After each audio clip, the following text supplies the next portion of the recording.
6월 지방선거가 49일 앞으로 다가왔습니다. 부산에 간 더불어민주당 정청래 대표는 전재수 부산시장 후보 전폭 지원에 나섰고 국민의힘 장동혁 대표는 당의 공천 혼란 속 미국 일정을 묵묵히 수행 중입니다. 국회 취재기자 연결해 보겠습니다. 임성재 기자. 네, 국회입니다. 엇갈린 여야 당대표의 지선 행보 소식 전해주시죠.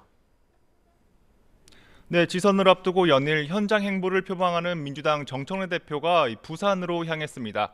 정 대표는 전재수 부산시장 후보에게 직접 당을 상징하는 파란 점퍼를 입혀주며 전 후보는 부산에 파란 바람을 일으킬 진짜 부산 사나이라고 추켜 세웠습니다. 또 이제 부산은 떠나가는 도시가 아니라 다시 잡는 도시로 우뚝 설 거라며 전 후보의 트레이드마크인 해양수도 부산 등 공약을 혼신으로 지원할 거라고 약속했습니다. 당 내부적으로는 광역단체장 공천 자금 정리와 재보궐선거 전략공천 시계가 가쁘게 돌아갑니다. 전북지사 경선 재심 신청 끝에 기각 판정을 받은 안호영 의원은 하루 만에 최고위 결정에 승복 의사를 밝혔지만 뒷맛을 남겼습니다. 안 의원은 국회 천막 농성장에서 기자회견을 열고 재심 결과는 존중하겠지만 이원택 후보의 제3자 식비대납 의혹에 대한 재감찰 요구는 결코 철회하지 않을 거고 단식도 이어가겠다고 말했습니다. 어제 경기 평택을 출마를 선언한 조국 대표, 조국혁신당과의 선거연대에도 시선이 쏠리는데요. 민주당은 일단 평택을 무공천 요구는 일축하며 이 보궐선거 모든 지역에 당의 후보를 내겠다는 방침을 유지하고 있습니다. 당 핵심 관계자는 YTN과 통화에서 이 전략 공천 작업이 먼저라며 이후 연대 방식도 정해질 거라고 귀띔했습니다.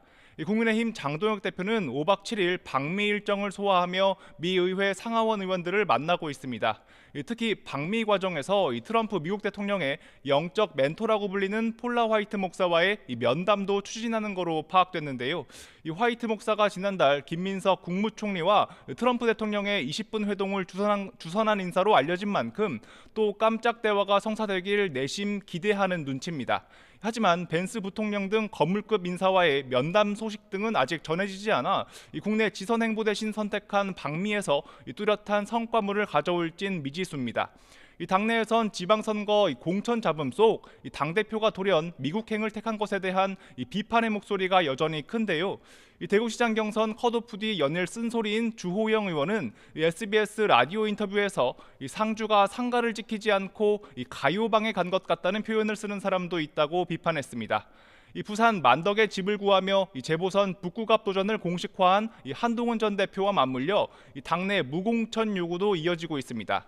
친한계 박정훈 의원은 SNS를 통해 부산 북구가 무공천에 반대하는 건 해당 행위라며 장동혁 지도부의 버티기는 역전승을 꿈꾸는 우리 후보들의 최대 악재라고 직격했습니다. 반면 최수진 원내수석 대변인은 KBS 라디오 인터뷰에서 제1야당이자 공당이 후보를 내지 않는 건 말이 안 되는 거라고 반박했습니다. 네, 국회 외교통일위원회는 외교부 등을 상대로 중동 사태 장기화에 따른 현안을 점검하죠.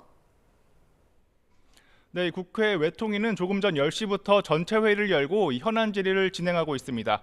조현 외교부 장관과 정동영 통일부 장관이 출석했고요. 중동 지역 군사적 긴장 고조에 따른 현지 교민과 기업의 안전 대책, 미국의 호르무즈 해협 역봉쇄에 대한 대처 방안 등이 주된 질의 대상이 되고 있습니다. 또 이 대통령이 최근 이스라엘의 반인권 국가폭력을 비판한 것과 관련해서도 국민의힘의 공세와 민주당의 반박이 이어지고 있습니다. 국회 재경위에선 신현송 한국은행 총재 후보자에 대한 인사청문회가 열리고 있습니다. 국민의힘은 신 후보자 자녀 국정 문제와 2014년 모친 소유의 서울 강남 아파트를 갭 투자해 11년 만에 22억 원가량의 차익을 보는 중이란 의혹을 집중 추궁할 전망입니다.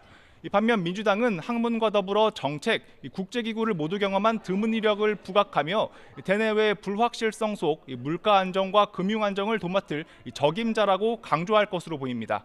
지금까지 국회에서 YTN 임성재입니다.